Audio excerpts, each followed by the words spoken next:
നമസ്കാരം. ഉത്തർപ്രദേശ് നിയമസഭയിലെ 10 സീറ്റുകളിലേക്ക് നടക്കാനൊരുങ്ങുന്ന ഉപതെരഞ്ഞെടുപ്പിൽ മായാവതിയുടെ BSPയെ തകർക്കാൻ നീക്കവുമായി ചന്ദ്രശേഖർ ആസാദിന്റെ നേതൃത്വത്തിലുള്ള ആസാദ് സമാജ്വാദി പാർട്ടി രംഗത്തെത്തിയിരിക്കുകയാണ്. ഉപതെരഞ്ഞെടുപ്പ് നടക്കുന്ന 10 സീറ്റുകളിൽ മത്സരിക്കും എന്നാണ് നിലവിൽ ASP അറിയിച്ചിരിക്കുന്നത്.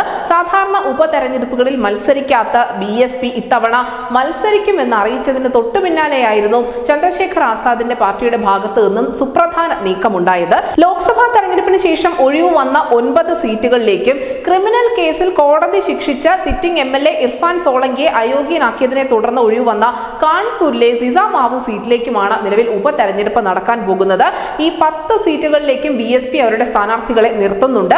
ലോക്സഭാ തെരഞ്ഞെടുപ്പിൽ പരാജയപ്പെട്ടു എങ്കിൽ പോലും ഉപതെരഞ്ഞെടുപ്പിൽ തന്റെ പാർട്ടി ഒറ്റയ്ക്ക് തന്നെ 10 സീറ്റിലും മത്സരിക്കുമെന്നാണ് പാർട്ടിയുടെ അധ്യക്ഷയായ മായാവതി അറിയിക്കുന്നത്. ലോക്സഭാ തെരഞ്ഞെടുപ്പിൽ നാഗിന സീറ്റ് നേടിയതോടുകൂടി ഈ ആസാദ് സമാജ്വാദി പാർട്ടിക്ക് ആത്മവിശ്വാസം വർദ്ധിച്ചിട്ടുണ്ട്.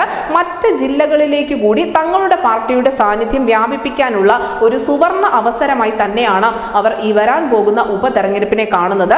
ദളിത് വോട്ടർമാർ ASPയിലേക്ക് മാറിയത് തീർച്ചയായും BSPയെ കുറച്ചൊന്നുമല്ല ആശങ്കപ്പെടുത്തുന്നത്. നിയമസഭാ ഉപതെരഞ്ഞെടുപ്പ് മായാവതിയുടെ അനന്തരവനായ ആകാശ് ആനന്ദിന്റെ മികവ് തെളിയിക്കാനുള്ള ഒരു പോരാട്ടം കൂടിയായിരിക്കും. കാരണം ആകാശ് ആനന്ദിനെ സസ്പെൻഡ് ചെയ്തതിന് ശേഷം അദ്ദേഹം വീണ്ടും നേതൃതലത്തിലേക്ക് എത്തിയിട്ടുണ്ട്. അതുകൊണ്ട് തന്നെ ഈ ഉപതെരഞ്ഞെടുപ്പ് ആകാശ് ആനന്ദ് എന്ന നേതാവിന്റെ മാറ്റുരയ്ക്കുന്നതിൽ നിർണായകമാവുകയും ചെയ്യും.